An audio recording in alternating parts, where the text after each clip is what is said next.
माननीय आमदार सुहाजी कांदे यांच्यासाठी जोरात टाळ्या झाल्या पाहिजेत।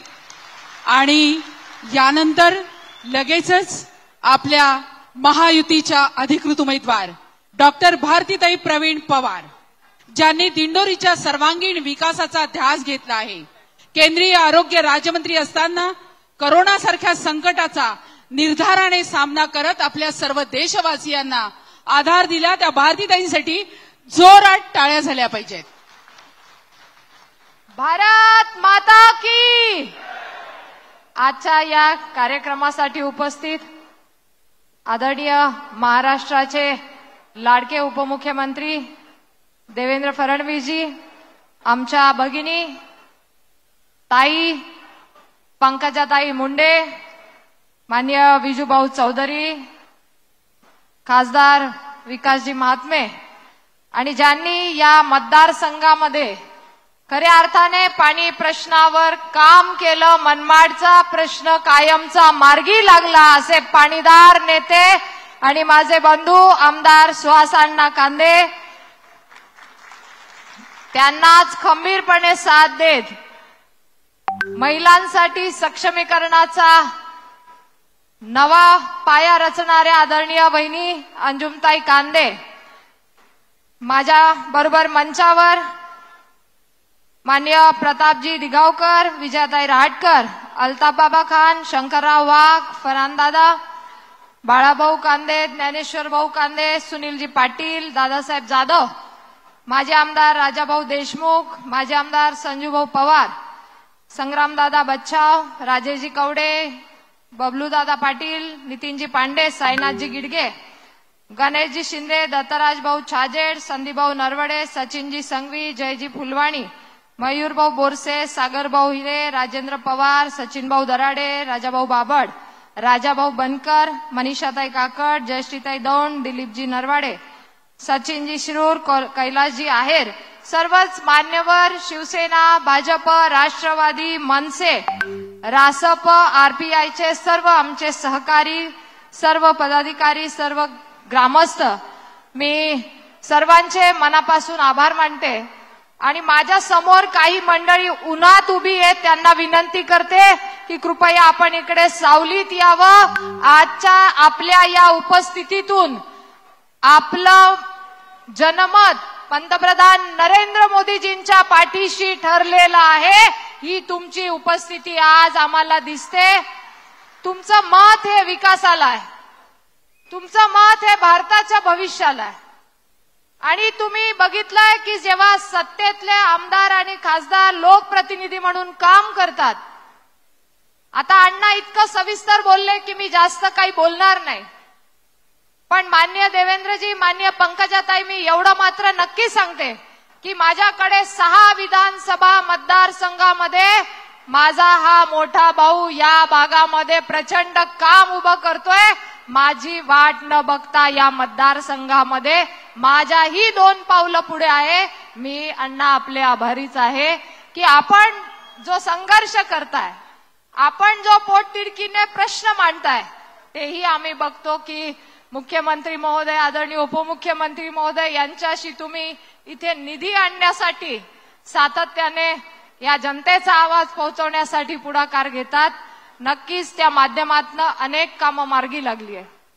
मी नम्रपणे नमूद करू इच्छिते की आपल्या कामांबरोबरच केंद्र सरकारच्या माध्यमातून अण्णा आपण वारंवार मागणी करत होते की ताई हा मनमाड नांदगाव हायवे झाला पाहिजे, आणि त्यासाठी सुद्धा आपल्याला या हायवेचं काम मंजूरही झालं आणि ते पूर्णही झालं। आणि आता आमचा वेळही वाचतो, मनमाड नांदगावला येण्या जाण्याचा आमचा मार्ग सोपा झाला। हे आम्ही आमच्या नेत्यांकडून हे काम आदरणीय गडकरी साहेबांच्या माध्यमातून करू शकलो, याचा आम्हाला आनंद आहे।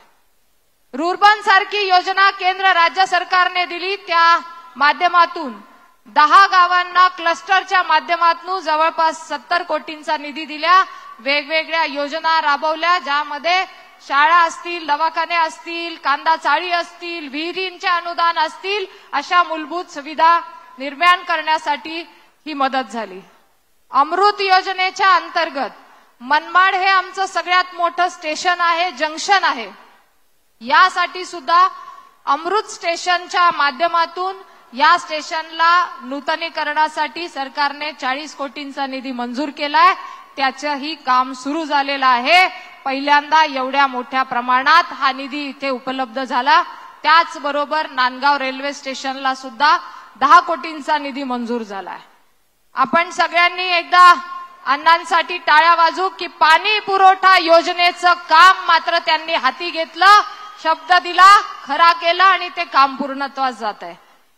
आपल्या इथली बरीचशी केंद्रीय योजनांच्या माध्यमातून या योजना पोहोचल्या, परंतु सीजीएचएसच्या सेवा ज्या आधी पुणे मुंबई सारख्या ठिकाणी मिळत होत्या, जे आमचे केंद्रातले प्रतिनिधी आहेत, केंद्रातले ज्यांनी सर्व्हिस केली आहे, त्या सर्व्हिसमनला सीजीएसची सेवा ही नाशिकमध्ये सुरू करण्यासाठी सुद्धा केंद्राने मंजुरी दिली. आज ती सीजीएचएसची सेवा नाशिकमध्ये सुरू झालेली आहे. या भागामध्ये वेगवेगळे रोजगारासाठी प्रधानमंत्री कौशल विकासच्या माध्यमातून मेळावे घेतले गेले आणि त्यासाठी आमच्या युवकांना प्रोत्साहन, ट्रेनिंग, प्रेरणा देण्याचं काम चालू आहे. आरोग्य विभागाच्या माध्यमातून इथून बऱ्याच वेळेला आपल्या सगळ्यांच्या या मान्यवरांच्या मागणीला सरकारने विचारात घेतलं आणि इथे जवळपास फील्ड हॉस्पिटलची गरज होती. ते फील्ड हॉस्पिटलही उभारलंय. प्रसूतीगृहाचं विस्तारीकरणसाठी 1 कोटींचा निधी अनेक वर्षापासून ही मागणी प्रलंबित होती, तोही मंजूर झालाय. ऑक्सिजनचा प्लांट असेल, बीपीएचयूचं 50 लाखाचं युनिट असेल, ज्याच्यातनं आपल्याला लॅब टेस्ट आणि इथल्या वेगवेगळ्या आजारांवरची जी एक यंत्रणा असते ती सुद्धा पहिल्यांदाच इथे उभी केलेली आहे. हेल्थ अँड वेलनेस सेंटर, आरोग्य मंदिर, ज्याचा काल आदरणीय पंतप्रधान नरेंद्र मोदीजींनी उल्लेख केला, जे भारतात जवळपास 1.5 लाख कार्यान्वित झाले, ते माझ्या नांदगावमध्ये मनमाड शहरात आणि पूर्ण विधानसभा मतदारसंघात जवळपास 34 आरोग्य मंदिर उभे राहिलेत. हे आम्ही करू शकलो कारण आपल्या सगळ्यांची आशीर्वाद आणि साथ मिळाली. नक्कीच कांदा आणि द्राक्ष प्रश्नावर आमच्या भूमिका स्पष्ट आहेत आणि जसं अण्णा आपणही वारंवार या प्रश्नाची मागणी करतात, सरकारने शाश्वत असा मार्ग काढला पाहिजे, त्यासाठी सुद्धा आम्ही पुढाकार घेतला आहे. आदरणीय देवेंद्रजी मुख्यमंत्री असताना पहिल्यांदा कांद्याला अनुदान दिलं आणि आता सुद्धा माननीय मुख्यमंत्री शिंदे साहेबांनी या प्रश्नावर तोडगा काढत परत एकदा ते अनुदान दिलं. जेव्हा कांद्याचे भाव उतरतात तेव्हा राज्य सरकारने सुद्धा ती मदत केली. कांदा द्राक्षाच्या एक्सपोर्टसाठी निफाडमध्ये 107 एकरावर ड्रायपोर्ट जो होतोय त्याचा सरळ फायदा शेतकऱ्यांसाठी होईल, हे सुद्धा कालच्या सभेमध्ये स्पष्टता दिलेली आहे.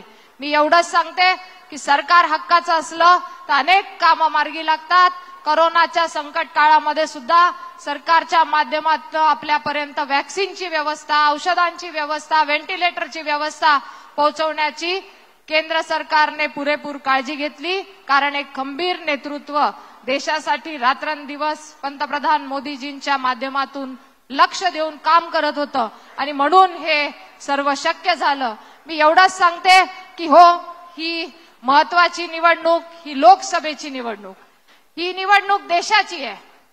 नक्कीच काही बाबतीत आपली नाराजी, जसं अण्णा म्हटले की कदाचित माझं येणं झालं नसेल, काही गावांना भेटी दिल्या नसतील, ती नाराजीची ही वेळ नाही. माझंही काम या मतदारसंघासाठी, या विकास कामांसाठी चालू होतं. तुमची बहीण भले पोहोचली नसेल, पण विकास कामं पोहोचवण्यासाठी मात्र मी कमी पडली नाही, हे सुद्धा मी इथे आवर्जून आपल्या पुढे नम्रपणे सांगते. नक्कीच तुमचा हक्क आहे, एक बहीण म्हणून, एक मुलगी म्हणून तुमचा नक्कीच हक्क आहे. इथल्या रेल्वे प्रश्नावर आपण सातत्याने पाठपुरावा पण केला. कामयानी असेल, इथली कुशीनगर असेल, जनता एक्सप्रेस असेल, त्या रेल्वे थांबा देण्यासाठी स्वतः रेल्वे मंत्र्यांनी मदत केली आणि त्यासाठी मला माननीय केंद्रीय मंत्री आठवले साहेबांनी सुद्धा प्रचंड मदतच केली. आणि इथून पुढेही अजून काही रेल्वेच्या मागणीचा प्रश्न जो आहे तो नक्कीच मार्गी लागणार आहे. जे थांबे पूर्वी कोरोनाच्या आधी जे दिलेले होते त्यातल्या काही थांब्यांना आता आपल्याला मंजुरी मिळणार आहे, हेही मी आपल्या पुढे ठेवते. त्याचबरोबर मेमू सारखी ट्रेन सुद्धा पहिल्यांदाच वेगळी अशी सरकारने सुविधा दिली, कारण आपली ती मागणी होती. भुयारी मार्ग असेल, उड्डाण मार्ग असेल, निफाड, लासलगाव, उगाव, पिंपरखेड या ठिकाणी सुद्धा सरकारने मंजूर केले. आपल्या माध्यमातून जी जी मागणी आली ती करण्यासाठी आदरणीय अण्णा आणि मी यापुढेही कटिबद्ध राहू, ही एक बहीण म्हणून मी खात्री निश्चित देते. अण्णा, आपण MIDCचा विषय सांगितला, आपण मनमाड बायपासचा विषय सांगितला. नक्कीच आपण त्यासाठीही पुढाकार घेऊन लवकरच हा प्रस्ताव पाठवलेला आहे. त्यासाठी आपण लवकरच दिल्लीत एक मीटिंग आयोजित करून तोही मार्गी लावू, ही मी खात्री देते. आणि परत एकदा विनंती करते की निवडणूक आमच्या सुरक्षेची हो, आम्हाला परत एकदा या देशाला नरेंद्र मोदीजी हवेत. का हवेत? कारण त्यांनी देशाचा मान सन्मान वाढवला. त्यांनी देशाची अर्थव्यवस्था जी 11व्या क्रमांकावर होती, आज ती 5व्या क्रमांकावर आणली आहे. प्रचंड असं बजेट आपल्या प्रत्येकापर्यंत पोहोचते. फक्त दिंडोरी लोकसभा मतदारसंघाचा विचार केला तर जलजीवन मिशनच्या माध्यमातून 2,40,000 घरांमध्ये आज नळ कनेक्शन पोहोचले. PM किसान सन्मान निधीच्या माध्यमातून 2,61,000 शेतकऱ्यांच्या खात्यामध्ये थेट निधी देण्याचं काम सरकार करतंय. स्वच्छता अभियानच्या माध्यमातून 2,20,000च्या टॉयलेटची बांधकामाची आपल्या मतदारसंघातली प्रगती आहे. उज्ज्वला योजना आमच्या महिलांसाठीची योजना चांगल्या प्रकारे आम्ही आमच्या आदिवासी वाड्यापाड्यांवर राबवू शकलो. 21 लाख लोकांपर्यंत राशनची व्यवस्था आपल्या फक्त एका मतदारसंघात पोहोचते. याच्यावरून अंदाज येईल की पंतप्रधान नरेंद्र मोदीजींचं काम या देशासाठी समर्पण सेवेच्या भावनेने चाललंय. आज 80 कोटी जनतेला राशन देणारे आपल्या देशाचे उदाहरणं इतर देशांमध्ये दिले जात आहेत. आवास योजनेतून 95,000 घरं या मतदारसंघात बांधली गेली. अशी अनेक योजनांच्या माध्यमातून आज आमच्या गावागावाला बळकटीकरणाचं काम आणि गरीब कल्याण करण्याचं काम चाललंय. माझ्या नांदगाव विधानसभा मतदारसंघामध्ये सुद्धा इथून पुढे या योजना मोठ्या प्रमाणात राबवल्या जातील. यासाठी आम्ही खात्री देतो की परत एकदा आम्हाला पंतप्रधान नरेंद्र मोदीजींचेच नेतृत्व आणि आशीर्वाद आमच्या सगळ्यांसाठी गरजेचे आहेत. आणि मला विश्वास आहे की नांदगावकर मागे राहणार नाहीत. अण्णा, आपण म्हणालात मागच्याही वेळेस नांदगावकरांनी चांगली आघाडी देऊन या देशाच्या विकासाला मत दिलं होतं. पंतप्रधान नरेंद्र मोदीजींच्या पाठीशी आपण बळकटपणे समर्थपणे उभे राहिलो होतो. यावेळेस मी आपल्या पुढे नम्र विनंती करते, ही निवडणूक महत्वाची. आपलं एक एक मत हे पंतप्रधान नरेंद्र मोदीजींसाठी. 20 तारखेला मतदान आहे. 20 तारखेला आपण मला परत एकदा आशीर्वाद द्यावे, या देशाच्या सेवे करण्यासाठी सेवेची आपण संधी द्यावी, ही मी नम्र विनंती करते. निशाणी आहे कमळ या निशाणी समोरील बटन दाबून आपण या आपल्या बहिणीला, आपल्या मुलीला परत एकदा आशीर्वाद द्या, ही नम्र विनंती करते. इथल्या विकास कामांमध्ये तुमची बहीण कमी पडणार नाही याची खात्री देते. परत एकदा आपल्या सगळ्यांचे मनापासून आभार, धन्यवाद.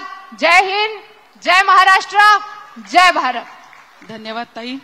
येत्या 20 मेला कमळाच्या निशाणी समोरील बटन दाबून आपण डॉक्टर भारतीताई पवार यांना प्रचंड मताने विजयी करायचं आहे. एकदा जोरात त्यांच्यासाठी टाळ्या.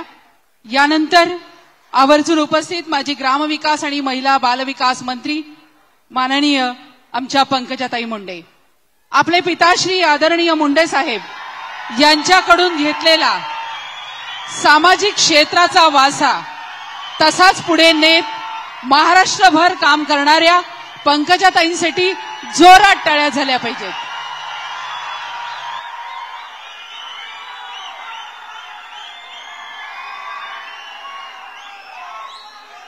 आज दिंडोरी मतदारसंघातील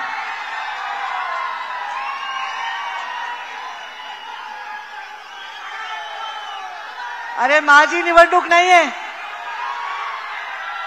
दिंडोरी मतदारसंघातील महायुतीच्या उमेदवार भारतीताई पवार यांच्या प्रचारार्थ मंचावर विराजमान या राज्याचे मुख्यमंत्री म्हणून ज्यांनी उत्तम कार्यभार सांभाळला आणि आता राज्याचे उपमुख्यमंत्री आणि गृहमंत्री म्हणून जे अत्यंत चोख भूमिका बजावत आहेत ते आदरणीय देवेंद्रजी फडणवीस, मंचावर उपस्थित खासदार आमचे महात्मे सर, आमच्या सहकारी विजया रहाटकर, आमचे बंधू ज्यांनी विकासाचा पूर्ण पाढाच वाचला सुहास कांदे, आणि मंचावर उपस्थित भाजपा, शिवसेना, रिपाई, राष्ट्रवादी, रासपा आणि महायुतीतील सर्व घटक आणि त्यांचे प्रतिनिधी, आणि समोर एवढ्या संख्येने उपस्थित असलेली वडीलधारी मंडळी, टोपीवाले सगळे, नमस्कार. तुम्ही मला वाटतं कांद्याचे शेतकरी दिसता आणि माझे ओरडा करून घोषणा देऊन या सभेचा उत्साह वाढवत असणारे सर्व युवा बांधव, आणि त्या पलीकडे वेगळी सभा चालू आहे काय आमच्या माता भगिनींनो. सर्वप्रथम मी आपल्या सर्वांना हात जोडून नम्र विनंती करते की या दिंडोरी मतदार संघातील आपल्या महायुतीच्या अधिकृत उमेदवार भारतीताई यांना प्रचंड मतांनी आपण सर्वांनी आशीर्वाद देऊन दिल्लीला पाठवावे अशी मी नम्र विनंती करते. ही शिफारस माझ्याहीपेक्षा खासदार प्रीतमताईंची जास्त आहे, कारण त्या खूप जीवलग मैत्रिणी आहेत आणि प्रीतमताईंनी सांगितलं की काही करून तू भारतीची सभा घेच. मी येणारच आहे, हे माझं कर्तव्य आहे. आणि म्हणून हे कर्तव्य का आहे तर या देशामध्ये सामान्य माणसासाठी झटणारा, सामान्य माणसाला चांगलं जीवन देण्यासाठी आपला प्रत्येक श्वास आणि क्षण खर्ची घालणारा, गरीबाचा ज्याच्या बापाची 1 एकरही जमीन नाही, एका चहाच्या टपरीचा मालक असणाऱ्या एका गरीबाच्या पोटी जन्मलेला प्रधानमंत्री परत या देशाला द्यायचा आहे. आमच्या या देशाला आमच्या मोदींची हॅट्रिक परत बघायची आहे आणि त्यासाठी एक मत हे अत्यंत महत्वाचं आहे. आणि म्हणून मी माझी बहीण भारती यांच्यासाठी मतदान मागायला आलेले आहे. निवडणुकीचे मुद्दे काय हे सुहासनी अत्यंत छान मांडलेलं आहे. सुहास कांदे आमदार झाल्यावर 3.5-4 हजार कोटी रुपये विकासाचा निधी या मतदारसंघामध्ये आलेला आहे. मग आता आपल्याला दुसरीकडे बघायची गरजच काय हा प्रश्न माझ्यासारख्याला पडतो. खरंच या निवडणुका विकासावर होत आहेत का? खरंच या निवडणुकांमधला मुद्दा काय आहे? प्रधानमंत्री मोदींनी दिलेल्या अनेक योजनाचा लाभ आपण घेतलाय की नाही? सांगा बरं. आयुष्यमानचं कार्ड कुणाकुणाकडे आहे? हातवर करा बरं, हातवर करा बरं, खरं हातवर करा. बघा, आयुष्यमानचं कार्ड तुमच्याकडे. मला सांगा 2014च्या आधी शौचालय नव्हते असे खेड्यामध्ये किती लोक होते? 2000च्या शौचालय नव्हते असे हातवर करा बरं 2014च्या आधी. आणि आता तुमच्याकडे शौचालय झालेले आहेत 100%. असे लोक हातवर करा बरं या गावामध्ये. मग हे कुणाचं धोरण आहे? हे कुणाचा दृष्टिकोन आहे? आज शेतकरी सन्मान निधी ज्याच्या अकाउंट मध्ये येतो त्या शेतकऱ्यांनी हातवर करा, हातवर करा. मग हे कोण करतंय? हे गरिबांची काळजी घेणारे प्रधानमंत्री नरेंद्र मोदी करतायत. तुमची लेक जेव्हा राज्यात मंत्री होती म्हणजे मी, तेव्हा मुख्यमंत्री ग्राम सडक योजना, जलयुक्त शिवार, माझी कन्या भाग्यश्री अशा योजनांची माळ ह्या प्रत्येक वंचित भागाला घातलेली आहे. या दुष्काळी भागाचं भवितव्य बदलण्यासाठी आपलं आयुष्य खर्ची घालण्याचा प्रण घेऊन राजकारणात काम करणारे आम्ही सर्वजण आहोत. आज आपण गाणं लावलं पहिल्यांदा, जेव्हा आपण महाराष्ट्राचं अत्यंत ज्याच्याविषयी आपला सन्मान महाराष्ट्राचा वाढतो असं गाणं, जय जय महाराष्ट्र माझा, गरजा महाराष्ट्र माझा, हे सुरुवातीला ऐकलं.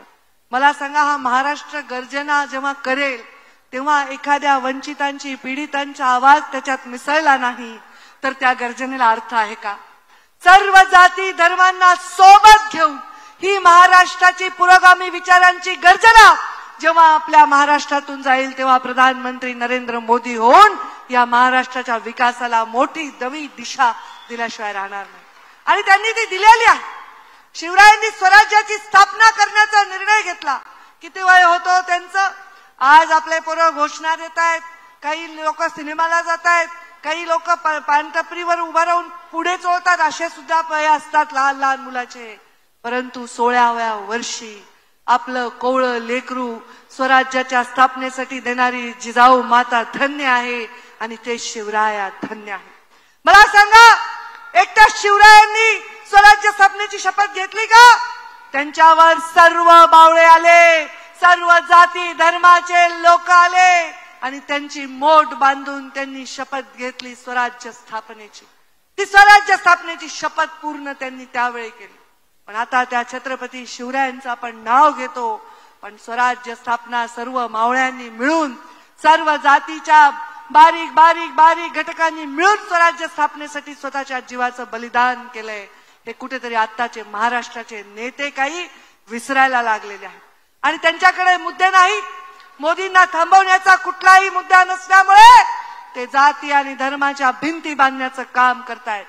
शिवरायांनी जी तलवार उचलली होती स्वराज्य स्थापनेची, ती तलवार हे लोक उचलून अख्खा उभा धर्माच्या आणि आडवा जातीच्या माध्यमातून छेद या समाजाच्या हृदयाचा घेतायत.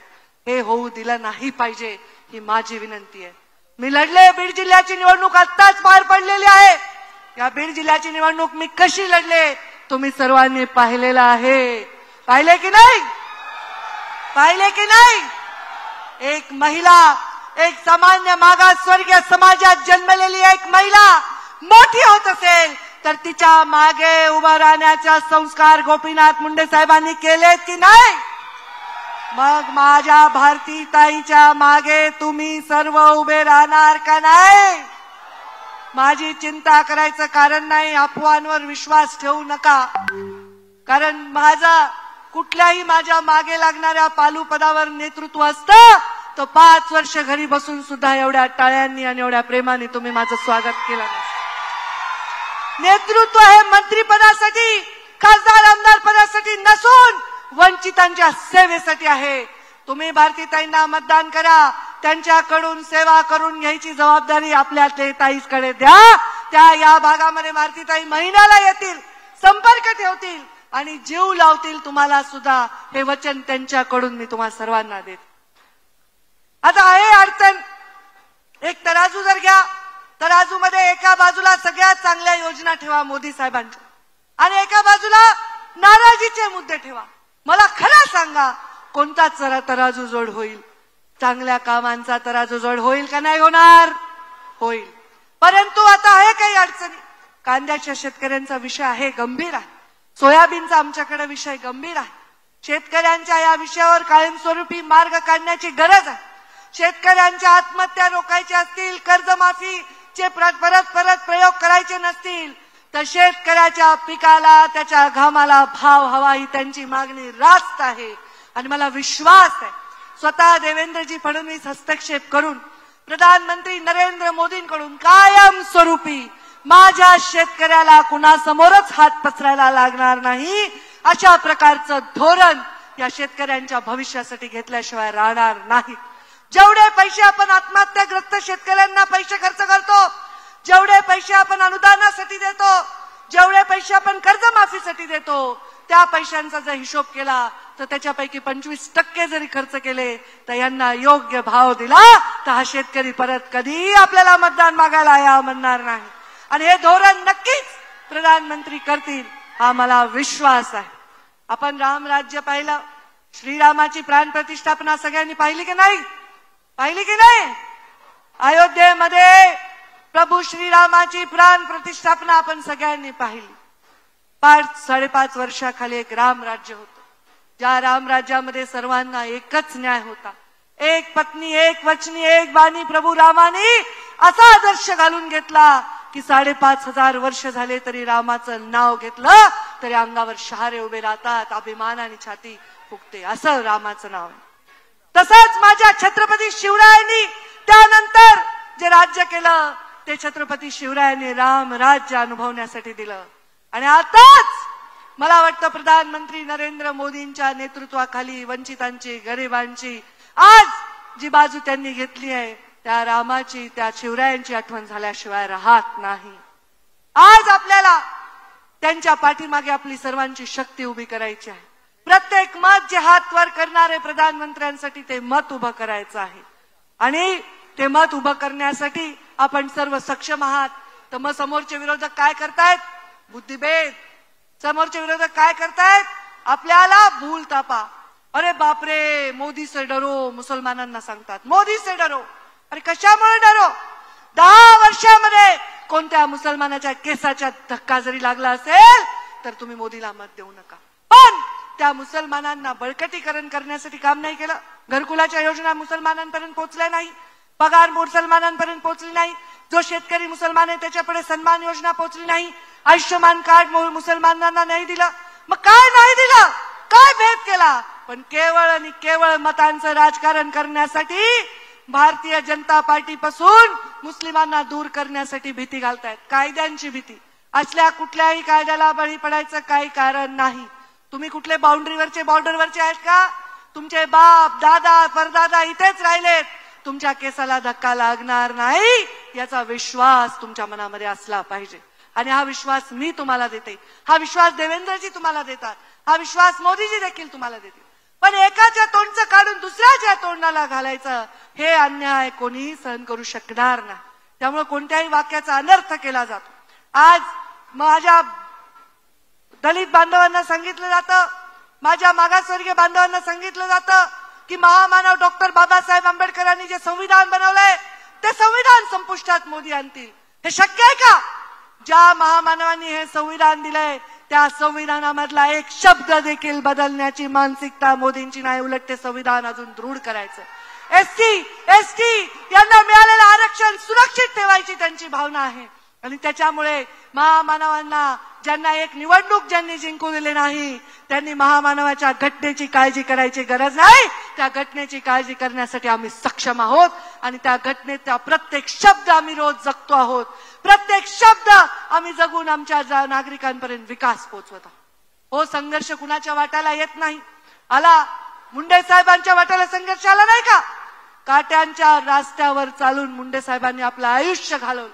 मुंडे साहेबांच्या जाण्यानंतर माझ्या वाट्याला संघर्ष आला नाही का? हो आला. पण संघर्षात सुद्धा ज्याचा पाठीचा कणा मोडत नाही तो खरा या जीवनामध्ये स्वाभिमानी छत्रपती शिवरायांच्या महाराष्ट्रातला मावळा आहे. मला एकच तुम्हाला सांगायचंय, भारतीताईंना निवडून द्या. कुठल्याही अफवांना बळी पडू नका. हे इथे जे लिहिलेलं आहे ते कोणीही मिटवू शकत नाही. ते आपल्या जन्माला जे आपल्याला लिहून दिलंय ते कोणीही मिटवू शकत नाही. पण आपलं कर्तव्य आपण पूर्ण करायला पाहिजे. माझं कर्तव्य आहे भारतीय जनता पार्टीचे एक कार्यकर्ता म्हणून माझ्या भारतीय जनता पार्टी आणि महायुतीच्या उमेदवाराला माझ्या जाण्याने, माझ्या बोलण्याने त्याचे 4 मत वाढत असतील, त्याचं पारडं जड होतील, तर ते कर्तव्य पूर्ण करण्यासाठी मी आपल्या सर्वांसमोर उभी आहे. आपण माझ्या शब्दाला मान द्याल आणि मोदींना हात वर करण्यासाठी एक खासदार भारतीताईंच्या रूपाने निवडून द्याल ही अपेक्षा आणि विश्वास व्यक्त करून मी माझ्या वाणीला विराम देते. धन्यवाद. जय हिंद, जय महाराष्ट्र. धन्यवाद पंकजाताई. यानंतर लगेचच आपले लाडके उपमुख्यमंत्री देवेंद्रजी फडणवीस साहेब यांना मी विनंती करणार आहे की त्यांनीही आम्हाला मार्गदर्शनातून आपलं मनोगत व्यक्त करायचं आहे, आपल्याशी संवाद साधायचा आहे. त्यांच्यासाठी जोरात टाळ्या झाल्या पाहिजेत. कालच पिंपळगावला माननीय प्रधानमंत्री नरेंद्रजी मोदी साहेब यांची जाहीर सभा झाली. 1 ते 1.5 लाख लोक त्या सभेसाठी उपस्थित होते आणि त्यावेळेस माननीय फडणवीस साहेबांनी सुद्धा संबोधित केलं होतं आणि आज पुन्हा एकदा आपल्यासाठी ते उपस्थित आहेत. टाळ्यांच्या गजरात त्यांचं आपण स्वागत करूया.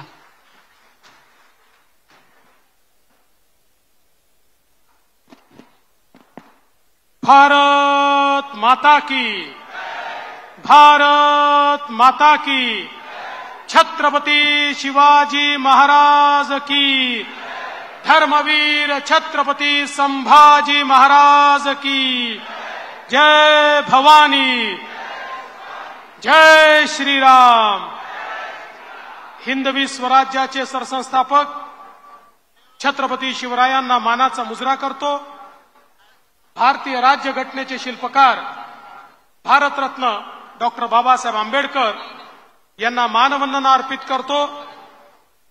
महात्मा ज्योतिबा फुले, क्रांतीज्योती सावित्रीबाई फुले यांना वंदन करतो. राष्ट्रमाता राजमाता अहिल्यादेवी होळकर यांना देखील वंदना अर्पित करतो. आणि आजच्या या विराट जाहीर सभेमध्ये या ठिकाणी मंचावर उपस्थित 4 तारखेला ज्या बीड मतदारसंघातनं मोदीजींच्या सोबत दिल्लीला जाणार आहेत त्या पंकजाताई मुंडे आणि तुमच्या आशीर्वादाने त्यांच्यासोबत ज्या पुन्हा दिल्लीला जाणार आहेत ते आपल्या लोकप्रिय उमेदवार भारतीताई पवार या विधानसभा क्षेत्राचे कार्यसम्राट आमदार ज्यांनी खऱ्या अर्थानं या विधानसभा क्षेत्रामध्ये विकासाची क्रांती आणली ते आमदार सुहास कांदेजी. अंजुमताई सुहास कांदे, विजयाताई रहाटकर, माजी खासदार डॉक्टर विकास महात्मे, विजयभाऊ चौधरी, प्रतापराव दिघावकर, सुनील पाटील, शंकरण्णा वाघ, राजाभाऊ देशमुख, संजय पवार, राजाभाऊ अहिरे, संदीप नरवडे, सचिन संघवी, सागर हिरे, अल्ताफ बाबा, साईनाथ गडगे, बबलू पाटील, सुनील पाटील, मयूर बोरसे, नितीन पांडे, मायाताई खाडे, सुजाताताई कातकडे, सचिन दराडे, सचिन शिरूड, मनीषा काकड, राजेंद्र पवार, बाळाभाऊ कांदे, ज्ञानेश्वर कांदे, फरान भाऊ, मंचावर उपस्थित सर्व मान्यवर. कोणाचं नाव सुटलं असेल तर माझी चूक नाहीये, नाव लिहून देणाऱ्याची चूक आहे, तरी मी माफी मागतो. आणि उपस्थित एवढ्या विराट संख्येमध्ये माझ्या माता भगिनी आणि बंधूंनो, खरं म्हणजे सुहास कांदेंचं सगळं कामच वेगळं असतं. आता मी तिकडे चाललो होतो भाषण करण्याकरता, म्हणाला इकडे, अरे म्हटलं इथे तर काही दिसतच नाही, भाषण कुठनं करू, हे कुठनं वर आलं हे काही समजलंच नाही. पण मी एवढं तुम्हाला निश्चितपणे सांगतो, माझा त्यांचा जुना परिचय आहे आणि गेले 5 वर्ष आमदार म्हणून काम करताना त्यांना पाहतोय. बंधू भगिनींनो, खऱ्या अर्थानं जनसामान्यांकरता काम करणारा आमदार म्हणून सुहास कांदे यांनी आपली प्रतिमा तयार केली आहे. तुमच्याकरता लढणारा माणूस आहे. मला आठवतं माझ्याकडे ते ज्यावेळेस पाण्याकरता आले होते त्यांनी मला सांगितलं, देवेंद्रजी मी 100 वेळा उद्धवजींकडे गेलो आणि सांगितलं की मनमाडची नगरपालिका ही गरीब नगरपालिका आहे, 90 कोटी रुपये भरायचे आहे, ते आम्ही भरू शकत नाही, आम्हाला लोकवर्गणी माफ करा आणि ते पैसे राज्य सरकारच्या वतीनं खास बाब म्हणून द्या. पण एवढे पत्र लिहिले, एवढे वेळा जाऊन भेटलो, पण मला ते मिळालं नाही.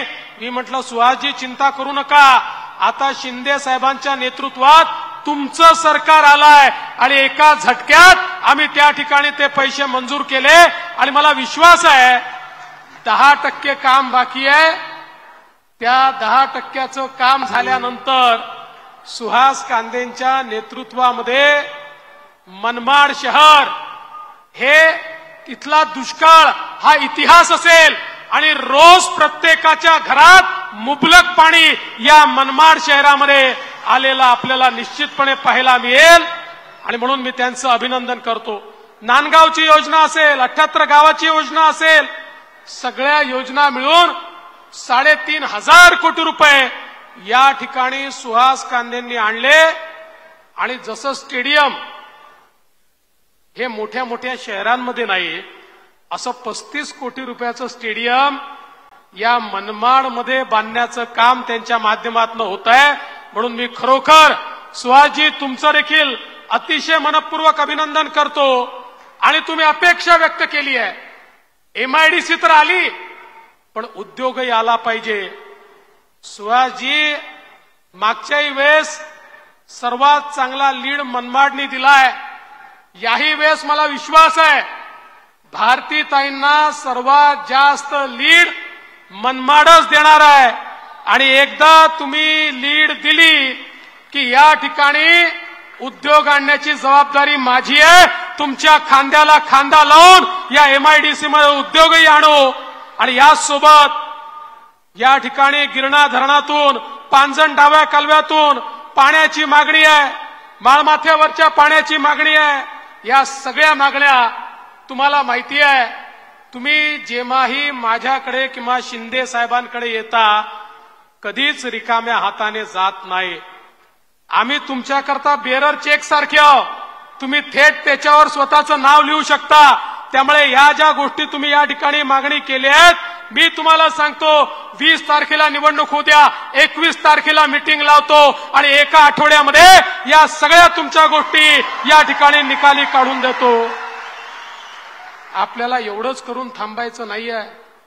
भारतीताईंना आणि मोदीजींना निवडून दिल्यानंतर पश्चिमी वाहिन्यांचं पाणी जे वाहून जातं ते पाणी पूर्वेकडे आणून नाशिक, नगर आणि मराठवाड्याचा दुष्काळ आपल्याला कायमचा दूर करायचा आहे. त्याची योजना आम्ही तयार केलेली आहे. त्याला 60-70 हजार कोटी रुपये लागतील. पण मला विश्वास आहे तिसऱ्यांदा मोदीजी देशाचे प्रधानमंत्री झाले की हे 60-70 हजार कोटी रुपये आम्ही मोदीजींकडनं आणू. आणि त्यानंतर हा जो पाण्याचा संघर्ष आहे या नाशिक जिल्ह्यातला, नगर जिल्ह्यातला आणि मराठवाड्यातला हा संघर्ष कायमचा इतिहास जमा करून या भागाला पाणीदार आम्ही करून दाखवू. आणि शेतकऱ्याच्या शेतीला पाणी देण्याचं काम या ठिकाणी आपल्या माध्यमातून निश्चितपणे होईल. बंधू भगिनींनो, ही निवडणूक साधी निवडणूक नाहीये. ग्रामपंचायत, नगरपालिका, विधानसभेची निवडणूक नाहीये. ही निवडणूक देशाच्या लोकसभेची निवडणूक आहे. देशाचा नेता निवडायचा आहे, देशाचा प्रधानमंत्री निवडायचा आहे. आज या ठिकाणी अवस्था काय आहे? महाभारताच्या युद्धासारखी स्थिती आहे. एकीकडे पांडवांची सेना आहे, दुसरीकडे कौरवांची सेना आहे. पांडवांसोबतही अनेक राजे आहेत, कौरवांसोबतही अनेक राजे आहेत. युद्धाचं मैदान सजलेलं आहे आणि आपल्याला सगळ्यांना यावेळी शस्त्रांनी नाही तर मताने ही लढाई लढायची आहे. बंधू भगिनींनो, एकीकडे विश्वगौरव विकास पुरुष असलेले आपल्या सर्वांचे नेते माननीय नरेंद्र मोदीजींची सेना आहे. आणि या सेनेमध्ये शिवसेनेचे नेते माननीय एकनाथराव शिंदेजी यांच्या नेतृत्वात शिवसेना आहे. अजितदादा पवार यांच्या नेतृत्वात राष्ट्रवादी आहे. राज ठाकरेंच्या नेतृत्वात मनसे आहे. जानकर साहेबांच्या नेतृत्वात रासपा आहे. या ठिकाणी आठवले साहेबांच्या नेतृत्वात रिपाई आहे, पिरिपा आहे, जनसुराज्य आहे, रयत क्रांती आहे. अनेक संघटनांची मिळून आपली महायुती तयार झाली आहे. दुसरीकडे कोण आहे माहितीये? दुसरीकडे राहुल गांधी आहे. आणि राहुल गांधींच्या नेतृत्वात 24 पक्षाची खिचडी तयार झाली आहे. 24 पक्षाची खिचडी. मी त्यांना म्हटलं, चांगलं आहे तुमची खिचडी आहे, माझा तुम्हाला एकच सवाल आहे. अरे आमचं तर ठरलंय, आमचं सरकार येणार आहे, आमचे प्रधानमंत्री मोदीजी आहेत. तुमचा प्रधानमंत्री पदाचा उमेदवार कोण आहे सांगा? सांगूच शकत नाही. मग ते सकाळी 9 वाजता एक पोपटलाल येतात. त्या पोपटलालांना विचारलं, सांगा तुमचा उमेदवार कोण? ते म्हणे आमच्याकडे खूप आहे, आम्ही 5 वर्षात 5 पंतप्रधान बनवू. मी म्हटलं फारच चांगलं आहे, 5 वर्षात 5 पंतप्रधान. म्हटलं मग पहिला कसा बनवाल? मग माझ्या लक्षात आलं हे काय करणार आहे, हे एक मध्ये खुर्ची ठेवणार आहे. लहानपणी आपण संगीत खुर्चीचा खेळ खेळायचो ना, तशी यांची खुर्ची असणार आहे. त्या खुर्चीच्या आजूबाजूला हे 24 पक्षाचे नेते गोल गोल फिरतील आणि संगीत बंद झालं आणि जो पहिला खुर्चीवर बसला तो पहिल्या वर्षीचा प्रधानमंत्री, मग जो दुसरा बसला तो दुसऱ्या वर्षीचा प्रधानमंत्री. यांना समजावून सांगा, हा घंटा खुर्चीचा खेळ नाही आहे. या देशाचा प्रधानमंत्री या ठिकाणी आपल्याला नेमायचा आहे. या ठिकाणी तुम्हाला तुमच्या उद्योगाचा प्रमुख नेमायचा नाही आहे, तुमच्या परिवाराचा प्रमुख नेमायचा नाही आहे. बंधू भगिनींनो, या देशाचा प्रधानमंत्री नेमायचा आहे, जो या देशाला सुरक्षित ठेवू शकेल, या देशाला सशक्त बनवू शकेल, जनसामान्यांच्या आशा आकांक्षा आणि अपेक्षा जो पूर्ण करू शकेल असा नेता निवडायचा आहे. आज आपण पाहतोय आपल्या मोदीजींच्या नेतृत्वात आपली विकासाची गाडी आहे. आपल्या विकासाच्या गाडीचं इंजिन हे मोदीजी आहेत. वेगवेगळ्या पक्षाचे डब्बे त्याला लागले आहेत आणि या डब्यांमध्ये दीन, दलित, गोर, गरीब, आदिवासी, शेतकरी, शेतमजूर, महिला, अल्पसंख्याक, भटके, विमुक्त, ओबीसी सगळ्यांकरता जागा आहे. सगळ्यांना गाडीमध्ये बसून मोदीजी सबका साथ सबका विकास म्हणत ही गाडी पुढे नेतात. दुसरीकडे अवस्था काय आहे? तिकडे फक्त इंजिनच आहे, डब्बे नाहीच आहे. बंधू भगिनींनो, राहुल गांधी म्हणतात मी इंजिन आहे, शरद पवार म्हणतात मी इंजिन आहे, उद्धव ठाकरे म्हणतात मी इंजिन आहे, लालूजीचा पोरगा म्हणतो मी इंजिन आहे, मुलायम सिंगांचा पोरगा म्हणतो मी इंजिन आहे, ममता बॅनर्जी म्हणते मी इंजिन आहे, स्टॅलिन म्हणतो मी इंजिन आहे. तिथे डब्बे नाहीच आहे आणि इंजिन मध्ये बसण्याकरता फक्त ड्रायव्हरला जागा असते, सामान्य माणसाला जागा नसते.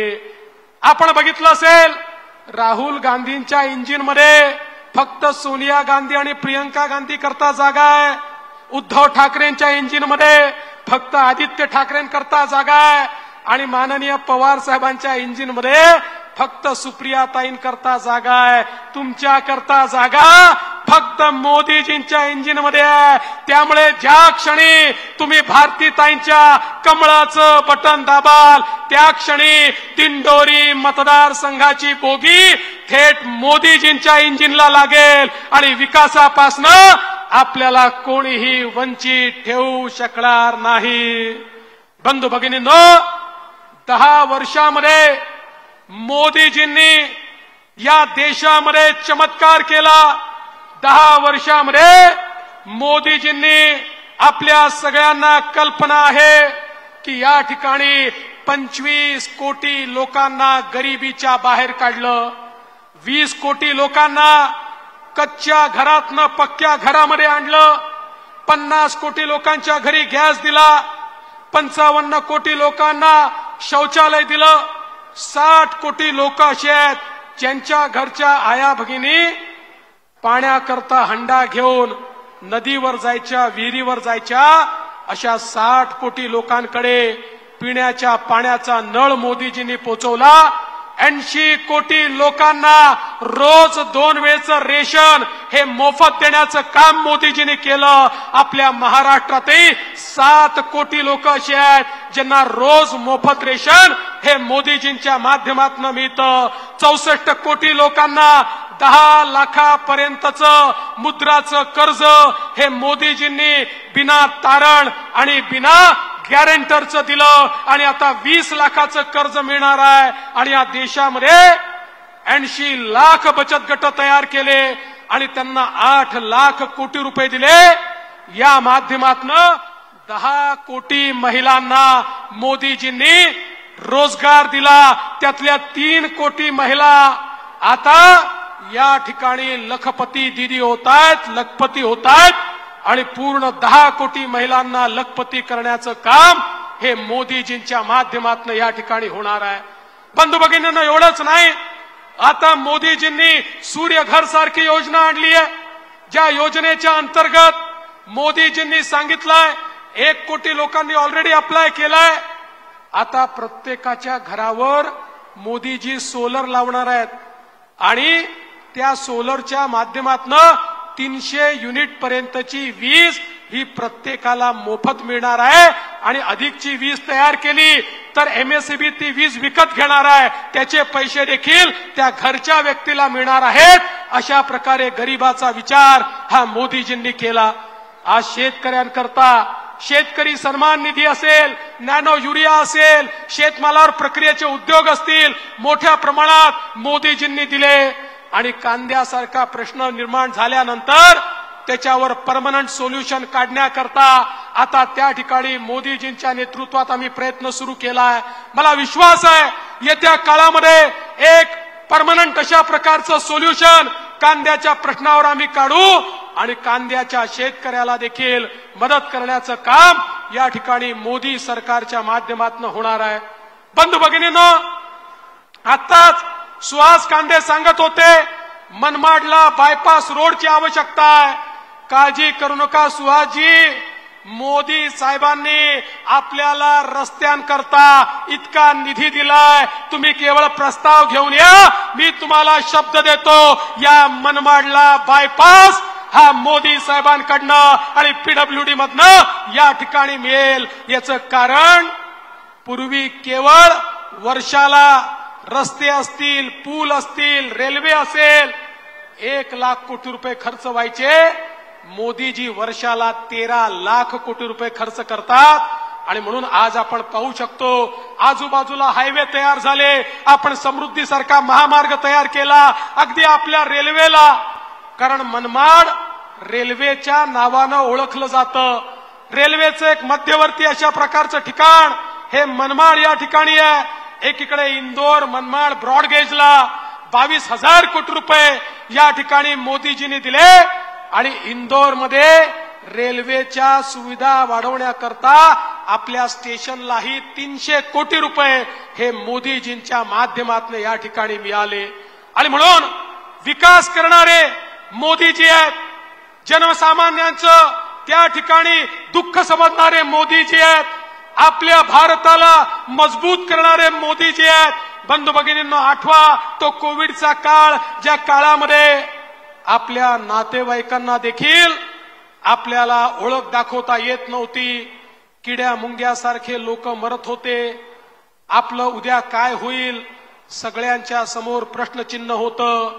अशा काळामध्ये जगाचे एक्सपर्ट म्हणायचे भारतामध्ये 40-50 कोटी लोक तर किमान मरतील. एवढा मोठा देश आहे. जगामध्ये 4 देशांनी कोविडची लस तयार केली होती. त्या देशांना वाटायचं भारत आपल्या पुढे भीक मागेल. मोदीजींना माहिती होतं मी त्यांच्याकडे जाऊन लस मागितली तरी ते सांगतील पहिले आमच्या लोकांना देतो मग तुम्हाला देतो. मोदीजींनी देशातले शास्त्रज्ञ एकत्रित केले, रॉ मटेरियल दिलं, जगातनं रॉ मटेरियल आणलं आणि या ठिकाणी जगामध्ये कोविडची लस तयार करणारा 5वा देश माझा भारत देश झाला आणि 140 कोटी भारतीयांना कोविडची लस 2 वेळा मोफत मोदीजींनी दिली. बंधू भगिनींनो, जर ही कोविडची लस मिळाली नसती तर आज तुम्ही आम्ही या ठिकाणी असतो का? काय आमची अवस्था असती? पण केवळ भारत नाही, मी मॉरिशसला गेलो होतो. मॉरिशसमध्ये छत्रपती शिवरायांच्या पुतळ्याचं उद्घाटन होतं. ते उद्घाटन केलं आणि त्या देशाच्या राष्ट्रपतींना भेटायला गेलो. आफ्रिकन ओरिजिनचे राष्ट्रपती होते. ते राष्ट्रपती मला म्हणाले फडणवीसजी तुम्ही कृपया माझे धन्यवाद मोदीजींना सांगा. म्हटलं कशा करता धन्यवाद? म्हणाले कोविडच्या काळामध्ये मोदीजींनी मॉरिशसला कोविडची लस दिली म्हणून मॉरिशसचे लोक जिवंत आहेत, नाहीतर मॉरिशस बेचिराग झाला असता. सांगणारे जगाच्या पाठीवर 100 देश आहेत. जे 100 देश म्हणतात आमचा नेता नरेंद्र नेतृत्व दिलं. आज ते केवळ भारताचे नेते नाही आहेत, ते जगाचे नेते आहेत. आज भारताला एक मजबूत देश म्हणून मोदीजींनी तयार केलाय. भारताची अर्थव्यवस्था 11व्या क्रमांकावरून 5व्या क्रमांकावर आली आहे. लवकरच ती 3ऱ्या क्रमांकावर जाणार आहे. आणि म्हणून बंधू भगिनींनो, आज मोठ्या प्रमाणात या देशामध्ये उद्योग येत आहेत, रोजगाराची निर्मिती होते आहे. सामान्य मोदीजींसारखं एक सक्षम नेतृत्व भारताकडे वाकडी नजर करून कोणी मुंबईत बॉम्बस्फोट व्हायचे, पुण्याला बॉम्बस्फोट व्हायचे, काशीला बॉम्बस्फोट व्हायचे, हैदराबादला बॉम्बस्फोट व्हायचे, बंगलोरला बॉम्बस्फोट व्हायचे. या देशाचा प्रधानमंत्री त्यांचा निषेध करायचा. फारच झालं तर अमेरिकेमध्ये जाऊन त्या ठिकाणी सांगायचा बघा बघा तो पाकिस्तान, तुम्ही जरा त्याला समजवा. म्हणजे शाळेतल्या एका आणि मास्तरकडे जाऊन म्हणावं त्या पोराला रागवा. अशा प्रकारची लाचारी 140 कोटीच्या भारतामध्ये मध्ये, उरी आणि पुलवामामध्ये त्यांनी पुन्हा आमच्या जवानांना शहीद केलं. पण यावेळी ते पाकिस्तानमध्ये घुसून त्या केला. बंधू भगिनींनो, 2019 नंतर पाकिस्तानच्या बापाची तरी हिम्मत झाली का भारतामध्ये बॉम्बस्फोट करण्याची? या भारतामध्ये पाकिस्तान आपला बाप हा नवी दिल्लीला चंद्रयान 7,000 किलोमीटर दूर शत्रूला नष्ट करणारं अग्निअस्त्र तयार करतोय आणि पाकिस्तान भिकेचा कटोरा घेऊन त्या ठिकाणी भीक मागतोय. हे भारताचं नेतृत्व आहे. ही निवडणूक गल्लीची नाही आहे, दिल्लीची निवडणूक आहे. या निवडणुकीमध्ये आपलं मत हे भारताकरता, या भारताला सुजलाम सुफलाम करण्याकरता, या भारताला सर्वोच्च पदावर नेण्याकरता, या भारतातल्या प्रत्येक गरीबाचं स्वप्न पूर्ण करण्याकरता, या भारतामध्ये एक नवीन दिशा मिळवण्याकरता यावेळी आपल्याला मतदान करायचं आहे. आणि बंधू भगिनींनो, ज्या क्षणी भारतीताईंच्या कमळाचं बटन तुम्ही दाबाल, वोट तर भारतीताईंना मिळेल, पण तुमचा आशीर्वाद नरेंद्र मोदीजींना मिळेल. आणि म्हणून मोदीजींना आशीर्वाद देण्याकरता भारतीताईंना निवडून द्या एवढीच विनंती करतो आणि माझं बोलणं संपवतो. जय हिंद, जय महाराष्ट्र. धन्यवाद फडणवीस साहेब. जोरात टाळ्या झाल्या पाहिजेत. आभार साईनाथ गिडगे मानतील आणि लगेचच राष्ट्रगीत होईल आणि राष्ट्रगीतानंतर आपण जायचंय. सगळ्यांनी आपल्या जागेवर उभं राहावं.